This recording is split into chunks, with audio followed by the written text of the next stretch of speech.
ठीक रास्ते पे चल रहे हैं, इसकी पहचान भोगों में अरुचि पैदा होना। प्रारंभ में ही भोग अच्छे न लगना, जब भोग ही अच्छे नहीं लग रहे तो भोग वार्ता, अलम विषय वार्तया नरक कोटि बीभत्सया। बंद करो करोड़ों नरकों के द्वारा जैसे घृणित भोग, ऐसे इनकी वार्ता बंद हो। ये बड़े भयावने दुख प्रदान करने वाले गंदे, ये गंदी बातें। अलम विषय वार्तया। प्रारंभ में ही उपासक जब सही मार्ग का पथिक होता है तो भोगों में अरुचि होने लगती है, प्रभु में, प्रभु के नाम रूप लीला में उसकी प्रियता होने लगती है। सीधी कसौटी यही है, आपका 24 घंटे में कितना समय प्रभु के नाम रूप लीला धाम के चिंतन में जाता है और कितना विषय में।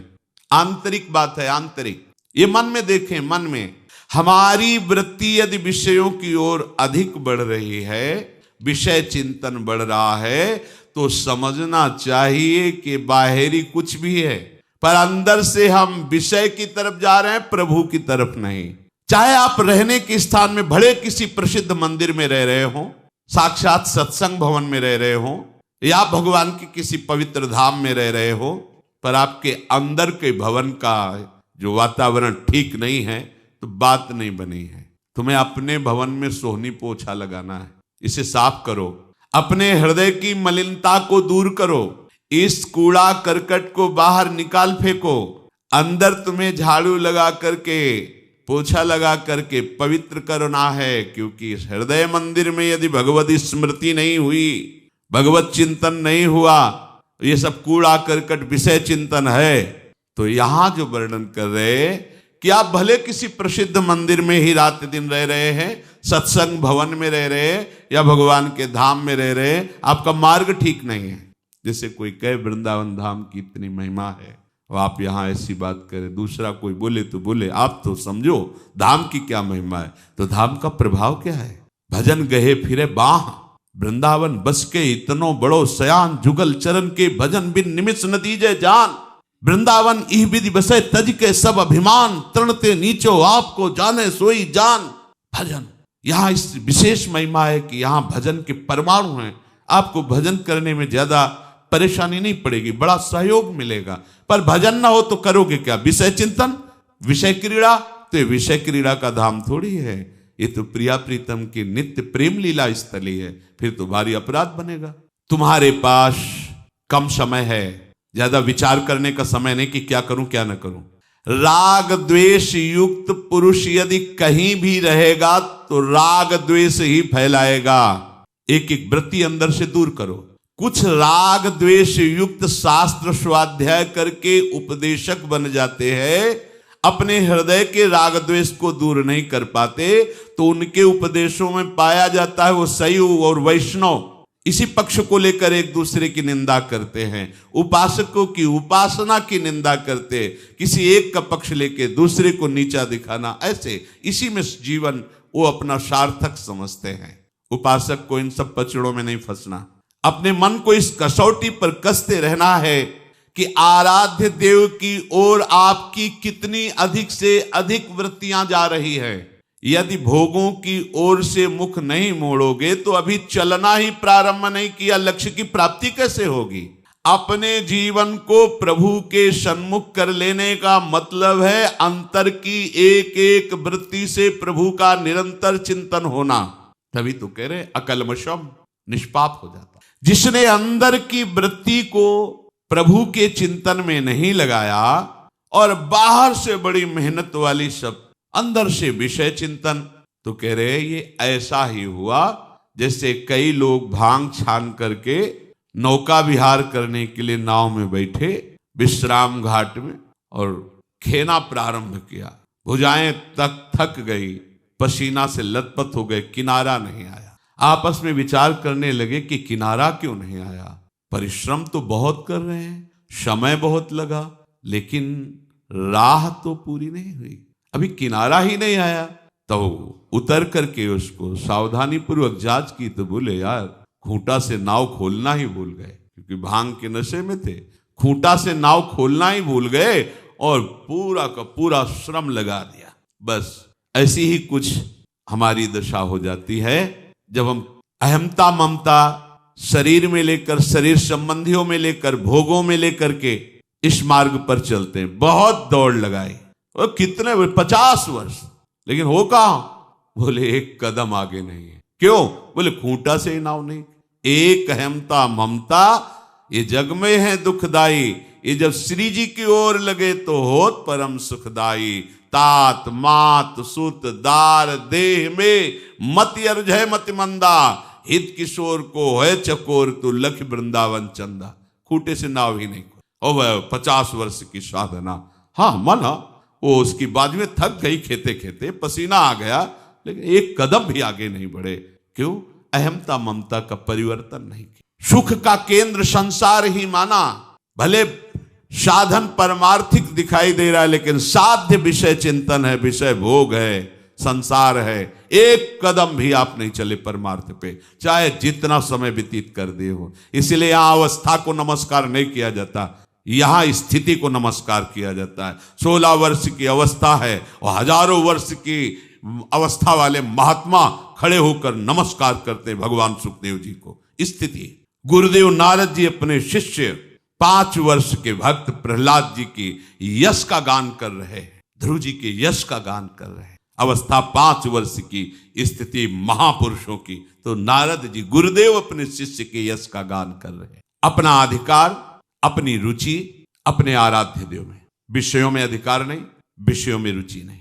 चाहे योग मार्ग के पथिक हो, भक्ति मार्ग के, ज्ञान मार्ग के, किसी भी मार्ग के हो, रास्ते अनेक हैं, पर वस्तु जो मिलनी वो तो एक ही है ना। अभी तक तुम ये तय नहीं कर पाए हो कि तुम्हें जाना कहां है। चल रहे हो, ये कहां जा रहे हो पता नहीं, वो हालत हमारी है। चल रहे हैं, भगवत मार्ग के पथिक दिखाई दे रहे हैं बाहर से, अंदर से विषयों का चिंतन, मान प्रतिष्ठा का, राग द्वेष का, छोटी छोटी अनुकूल प्रतिकूल परिस्थितियों में है। छड़े रुष्टा, छड़े तुष्टा, रुष्टा तुष्टा, छड़े छड़े। कहां के पथिक हो? परमार्थ के, परमार्थ के। भूल कर रहे हो, खड़े रहोगे एक कदम आगे नहीं बढ़ पाओगे। आरंभ में साधक को 2 बातें देखनी ही होंगी। पहली बात, हमारा रास्ता ठीक है कि नहीं। तो रास्ता कौन? जो आचार्य, गुरुदेव और शास्त्र तीनों से मिलता है, उसमें संशय करने की जरूरत नहीं होती। आचार्य भगवान का स्वरूप, गुरुदेव भगवान का स्वरूप, शास्त्र भगवान का स्वरूप, तीनों की बात मिलनी चाहिए। आचार्य, गुरुदेव, भगवान जहां जहां उपदेश किए सबका सार है निरंतर भगवदाकार वृत्ति, प्रिया प्रीतम के चिंतन में। वो कोई भी नाम रूप की आराधना कर रहा उपासक, अपने आराध्य देव की तन्मयता ही सब शास्त्रों का सार है। निरंतर उन्हीं के चिंतन में लगे रहना, ये स्थिति चाहे ज्ञान मार्ग की, चाहे योग मार्ग की, चाहे भक्ति मार्ग। योग मार्ग में चित्त वृत्ति का निरोध करके परमात्मा में लगाना, ज्ञान मार्ग में चित्त वृत्ति को रोक करके अपने स्वरूप में स्थित हो जाना, भक्ति मार्ग में चित्त एक एक वृत्ति को कृष्णाकार कर देना, भगवदा का मुरारी पादार्पित चित्त वृत्ति। बात एक ही है। पहला देखना है कि हमारा रास्ता ठीक है कि नहीं। रास्ता चयन हो गया, श्री वृंदावन धाम, नौ निकुंज, प्रिया प्रीतम, उनके 8 पहर सेवा, उनका 8 पहर चिंतन, लीला गुणगान। अब हमें किसी से पूछने की जरूरत नहीं, रास्ता। अब रही बात चलने की, तो हम प्रमाद तो नहीं कर रहे।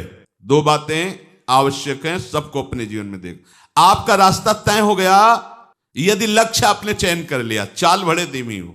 तभी कई बार सत्संग में कहा चित्त का तो समाधान हो जाना चाहिए, अर्थात उपासक को उपासना और उपास्य देव के विषय में अब कोई जानने की बात नहीं रहनी चाहिए। हमारी उपासना क्या है, हमारे उपास्य देव कौन है, हमारा लक्ष्य क्या है, ये पक्का। अब दूसरी बात आ गई, प्रमाद नहीं करना। रास्ता तय निश्चित हो गया, अब हमें उसमें चलना है, प्रमाद नहीं करना। ये रास्ता इतना लुभावना है कि आसपास बहुत सुंदर सुंदर चीजें फेंकी जाएंगी और वहीं से गली बदल जाएगी। राई के समचलत ही होत और क्यों, कठिन है रसिक अनन्यता। ये बहुत कठिन प्रेम में होता है। प्रेम का क्या होता है? अपने लक्ष्य में दृढ़ रहना।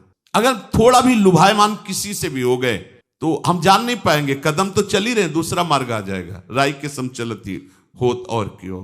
प्रमाद किसे कहते हैं?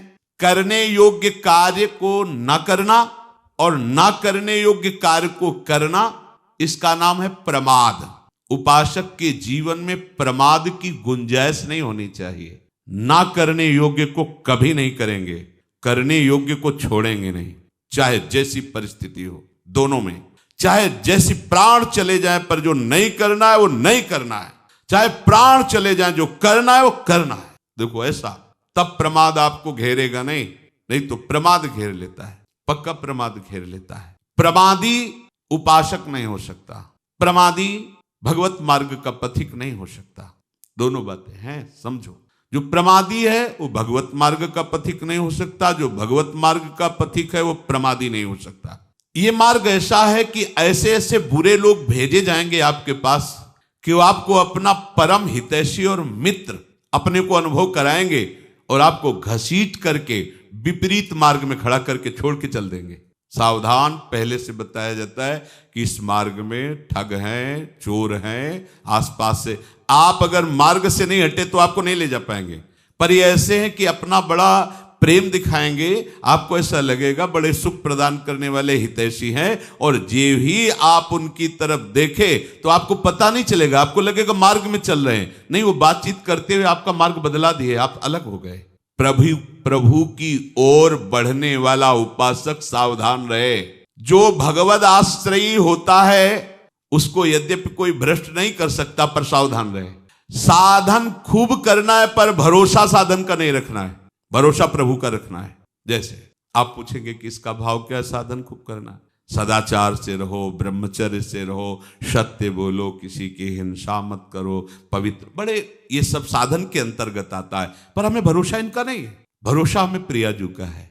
तो इनको छोड़कर हमें गंदी बातें नहीं करनी, भरोसा इनका नहीं रखना, आचरण यही करने पवित्र, पर इसका अगर भरोसा कर लेंगे तो अहंकार हो जाएगा। भरोसा श्री जी का, और बात तो श्री जी की करुणा से ही बननी है। जो भगवद आश्रयी होता है उसे कोई भ्रष्ट नहीं कर सकता। भगवद आश्रयी उपासना करते हुए अनेकों विघ्न आएंगे, उन विघ्नों को परास्त करने की सामर्थ्य केवल भगवद आश्रय में होती है। बड़ा सूक्ष्म विषय है ये। साधना में, उपासना में विघ्न आएंगे पक्का, उन विघ्नों को परास्त करने की सामर्थ्य या उन विघ्नों से बचने की सामर्थ्य भगवद आश्रय से प्राप्त होती है। प्रभु का आश्रय लेकर प्रभु की उपासना करते हुए आगे बढ़ते रहो, कोई भी विघ्न तुम्हें गिरा नहीं पाएगा। जो प्रभु की उपासना के साथ प्रभु का आश्रय नहीं लेते वो प्रायः गिर ही जाते हैं। ध्यान दीजिए, जो प्रभु की उपासना साधना तो कर रहे हैं पर आश्रय प्रभु का नहीं है, वो प्रायः गिर ही जाते हैं, क्योंकि उनको अपना बल होता है। जे ज्ञान मान विमत्त तव भव हरनि भक्ति न आदरी, ते पाई सुर दुर्लभ पदादपि परत हम देखत हरि। जो अपने ज्ञान, अपनी साधना, अपने नियम संयम के अभिमान में है, वो ऊंचे ऊंचे पदों पर भी जाकर उनको भ्रष्ट होते देखा गया है। लेकिन भगवद आश्रयी, जो भगवद आश्रयी है उसका गिरना नहीं होता। विश्वास करी सब आस परिहरी, दास तव जे होई रहे, जप नाम तव बिनु श्रम तरई, भवनाथ सो समराम है। ये भागवती की उपासना कर रहे हैं, साधना कर रहे हैं, पर आश्रय प्रभु के चरणों का नहीं है, तो ऊंचे ऊंचे पदों में जाकर भी भ्रष्ट होना पड़ेगा। और विश्वास करी सब आस परिहरी, दास तव जे होई रहे, तो जप नाम तव बिनु श्रम तरहि, भवनाथ सो समराम है। आह, हे नाथ, जो विश्वास करके अन्य समस्त भरोसा आश्रयों का, आशाओं का त्याग करके केवल आपके दास हो गए, वो आपका नाम जप कर अनायास सहज में भवसागर से पार हो गए। साधन से भी गिराया जा सकता है, पर भगवत आश्रयी को नहीं। महापुरुषों ने कैसी सूक्ष्म सूक्ष्म बातें आंतरिक साधना की निकाली हैं कि आप कहीं गिर नहीं सकते।